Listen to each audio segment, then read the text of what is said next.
औज़ुबिल्लाहिमिनश्शैतानिर्रजीम बिस्मिल्लाहिर्रहमानिर्रहीम। मेरा नाम मियां अली सरवर है और मेरा ये ऑफिशियल यूट्यूब चैनल है। बिस्मिल्लाहिर्रहमानिर्रहीम।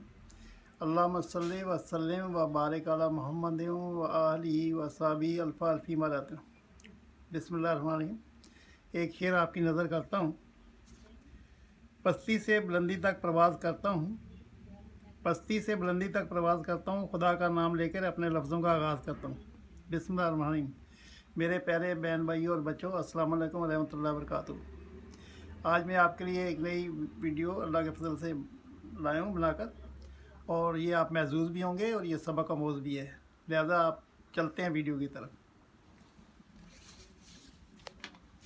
पुराने वक्तों की बात है, किसी जगह में एक गरीब आदमी टूटे फूटे मकान में रहता था। वो मकान इतना बसीदा हो चुका था कि उस गरीब आदमी को डर था कि किसी वक्त भी ये गिर सकता है। उस गरीब आदमी को नया मकान बनाने की फ़िक्र लाक हो गई। बाल बच्चों का पेट काट कर और लोगों से कर्जा लेकर उसने नया मकान बनाना शुरू कर दिया। जब दीवारें मुकम्मल हो गई, दरवाज़ा बन गया, लेकिन छत भरने के लिए उस गरीब के पास पैसे नहीं थे। चुनांचे उसने छत की जगह टाट बिछाकर ऊपर मिट्टी डाल दी। अपने बीवी बच्चों समेत उस मकान में रहने लगा। उसने सोचा कि बरसात शुरू होने तक छत को ठीक करवा लूँगा। उस महल्ले में एक चोर रहता था। गरीब आदमी का नया मकान देखकर उसने सोचा कि शायद ये दौलतमंद हो गया, उसके हाथ से माल हाथ लग जाएगा। चुनांचे एक रोज़ रात के वक्त वो जब सब सो रहे थे, वो आदमी उस गरीब की छत पर चढ़ गया। लेकिन जब छत पर एक कदम भी नहीं चला था कि टाट फट गया और वह धड़ाम से नीचे कमरे में गिर गया। सोए हुए मालिक मकान के ऊपर गिर पड़ा। मालिक मकान बड़बड़ा कर उठा और चोर को पकड़ने की कोशिश करने लगा, लेकिन कमरे में बहुत अंधेरा था। इसका फ़ायदा उठाकर चोर भाग निकला। चोर भाग तो गया, मगर इसको मालिक मकान पर बड़ा गुस्सा आया कि उसने अपनी नकली छत क्यों बनवाई। चुनांचे वो अगले दिन फरियाद अपनी लेकर बादशाह के पास पहुंचा। उससे कहा, ए दानिशमंद बादशाह, मैंने एक घर में चोरी करनी चाहिए और मकान की छत पे चढ़ गया, लेकिन छत की जगह टाट बिछी हुई थी और मैं नीचे गिर गया और मेरी टांगें टूटते टूटते रह गईं, और अज़राए करम उस मालिक मकान को सज़ा दीजिए। बादशाह ने मालिक मकान को बुलवाया और उससे पूछा, क्या ये सच है कल रात ये आदमी तुम्हारी छत टूटने से नीचे गिर पड़ा था? और उसने कहा, जी हाँ हजूर, बिल्कुल सच है। मालिक मकान ने जवाब दिया, तो उसकी किस्मत अच्छी थी कि वो मेरे ऊपर गिर पड़ा, वरना इसकी टांगें ज़रूर टूट जाती। अगर ये सच है तो हम तुमको मौत की सज़ा सुनाते हैं। बादशाह ने कहा। जल्लादों को बुलाकर हुक्म दिया कि इसको फांसी पर चढ़ा दो। गरीब मालिक मकान बादशाह के कदमों पर गिर पड़ा और कहा, मुझको क्यों फांसी दी जाए? आखिर सज़ा तो चोर को देनी चाहिए। चुप हो जाओ बादशाह घर जा। तुमको मुझको नसीहत करने की जरूरत कैसे हुई? गरीब मालिक मकान ने देखा कि इस तरह बादशाह से कोई उम्मीद नहीं की जा सकती इंसाफ की। उसने बादशाह से कहा, बादशाह सलामत, मेरा कोई कसूर नहीं है। टाट तो राज मजदूर ने बिछाया है, कसूर उसका है कि उसने ख़राब टाट क्यों बिछाया है। तब बादशाह ने हुक्म दिया कि इसको रहा करो और राज मजदूर को फांसी पर चढ़ा दिया जाए। उसने ख़राब टाट क्यों बिछाया? बादशाह के सिपाही फ़ौरन राज मजदूर को पकड़ कर लाए। जब उसको फांसी के फंदे के नीचे खड़ा कर दिया गया तो उसने कहा कि मुझे बादशाह से कुछ अर्ज़ करना है। बादशाह ने इजाज़त दी तो उसने कहा, बादशाह आलम, मेरा कोई कसूर नहीं है। सारा कसूर तो उस आदमी का है जिसने वो टाट बनाए। अगर इसने टाट पक्के और मजबूत बनाए होते तो उन पर कोई भी चलता तो वो न फटते। बादशाह के हुक्म के मुताबिक राज मजदूर को छोड़ दिया गया और टाट बनाने वाले को लाया गया। उसे बादशाह के सामने पेश किया गया। बादशाह ने उससे पूछा, क्यों ये टाट तुमने बनाए थे? जी हाँ। उसने कहा, जी हाँ हजूर, मैं नहीं बनाए थे। उस आदमी ने जवाब दिया, तब तो तुम्हारा कसूर है। बादशाह ने गर्ज कर कहा। उसने इसे फांसी पर चढ़ाने का हुक्म दे दिया। बादशाह सलामत, मैं आपसे कुछ ज़रूरी बात करना चाहता हूँ, टाट बनाने वाले ने कहा। बात यह है कि मेरे बनाए हुए टाट बड़े पक्के होते थे, लेकिन जिस वक्त मैं ये टाट बना रहा था उस वक्त मेरे पड़ोसी ने, जिसको कबूतर उड़ाने का बड़ा शौक़ था, कबूतर उसने उड़ा दिए और आसमान पर कबूतर उड़ रहे थे और बाजियां खा रहे थे। मैंने उनका तमाशा देखने लगा तो इसका मेरे काम पर असर पड़ा और मैंने टाट छिदरे और कमज़ोर बना दिए। कसूर मेरा नहीं बल्कि उस कबूतरबाज का है। अब बादशाह के हुक्म पर टाट बनाने वाले को छोड़ दिया गया और कबूतरबाज को पकड़ कर लाया गया। फांसी की सज़ा सुनाकर कबूतरबाज ने बादशाह से कहा, जहाँपना, ये बात बिल्कुल ठीक है कि मुझे कबूतर उड़ाकर तमाशा देखने का शौक़ है, लेकिन इसमें मेरा इसमें बुराई क्या है? अगर आप मुझे फांसी पर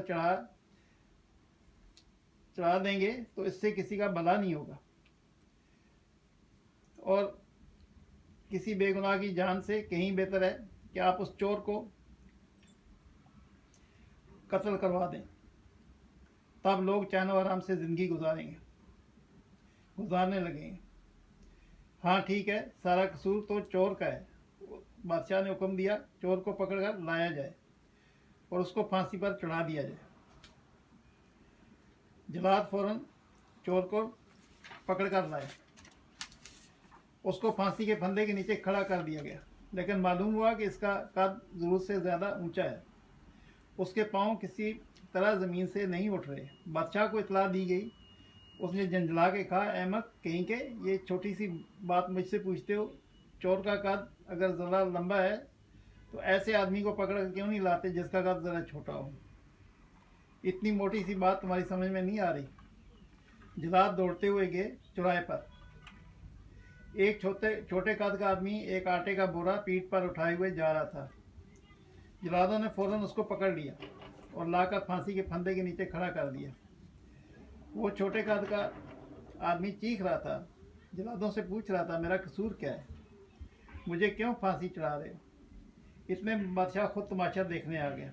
वो आदमी बादशाह से गिड़गिड़ा कर कहने लगा, मेरे मालिक, मैं गरीब आदमी हूँ, पहाड़ से लकड़ियाँ लाता हूँ और लोगों का सामान ढोता हूँ, इस तरह अपने बच्चों का पेट पालता हूँ। आखिर मैंने कौन सा गुनाह किया है?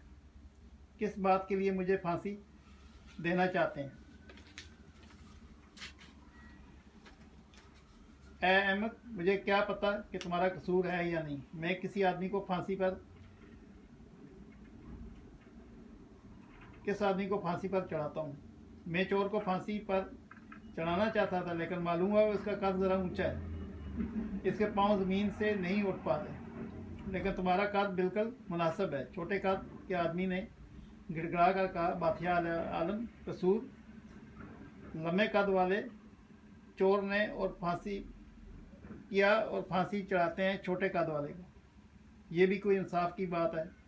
भला चोर अगर ज़रूरत से ज़्यादा लंबा है तो इसके पाँव के नीचे एक गड्ढा खुदवा दीजिए, फिर सब कुछ ठीक हो जाएगा। इसकी बात बादशाह को पसंद आई। उसने ऐसा करने का हुक्म दिया। जल्लाद दोबारा चोर को पकड़ कर ले आए। उन्होंने उसको फांसी के फंदे के नीचे खड़ा करके गले में फंदा डाल दिया। उसके पाँव के नीचे गड्ढा खोदने लगे, मगर चोर बराबर कहे जा रहा था, जल्दी करो, मुझे देर हो रही है। बादशाह को बड़ा ताज्जुब हुआ। उसने पूछा, अरे तू मरने के लिए क्यों बेताब है? उसने कहा, बादशाह आज़म। चोर ने जवाब दिया, अभी अभी जन्नत का बादशाह मर गया है। उसे मरते वक्त ये नसीहत की गई है कि जो जन्नत में सबसे पहले दाखिल होगा, इसको मेरी जगह बादशाह बनाया जाए और वहाँ पर बादशाह का तख्त भी खाली है। अगर जल्दी से मुझे फांसी पर लटका दिया जाएगा तो मुमकिन है मैं सबसे पहले जन्नत में पहुँच जाऊँ और शाही तख्त पे बैठ जाऊँ। बादशाह के दिल में लालच और हसद की आग भड़क उठी। भला जन्नत का बादशाह बनना कोई छोटी सी बात है? चुनाचे उसने फ़ौरन जल्लादों को हुक्म दिया कि चोर को रहा कर दो और मुझे फांसी पर चढ़ा दो। बादशाह के हुक्म की तामील कर दी गई। चुनाचे वो बेवकूफ़ बादशाह को फांसी पर चढ़ा दिया गया। मेरे अजीज़ों, ये कहानी यहाँ ख़त्म हो जाती है, लेकिन इसमें हमारे लिए बहुत बड़ा सबक है मौजूद है। किसी ने क्या खूब कहा है कि किसी ने 100 अक्लमंदे को के मरने से इतना नुकसान नहीं होता जितना एक बेवकूफ़ आदमी के साहब इक़्तिदार बनने से हो जाता है। अगर बेवकूफ़ साहिब इक़्तिदार बन गया तो वो निज़ाम को धर्म बरम करके रख देगा और माशरे का आराम सुकून तबाह कर देगा।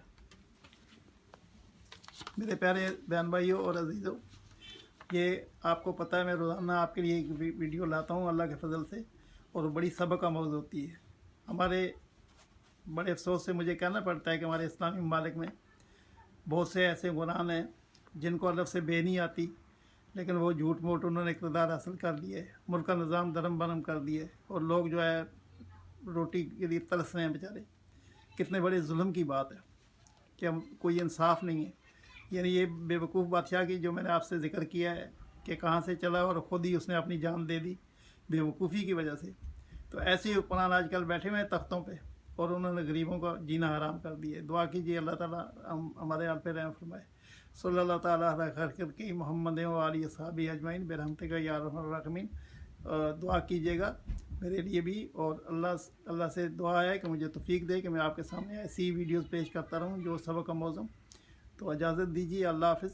ज़िंदगी रही तो कल मुलाकात होगी, अल्लाह तौफीक मुझे दे तो मैं हाज़िर हूँगा। अस्सलाम वालेकुम रहमतुल्लाहि व बरकातुहू।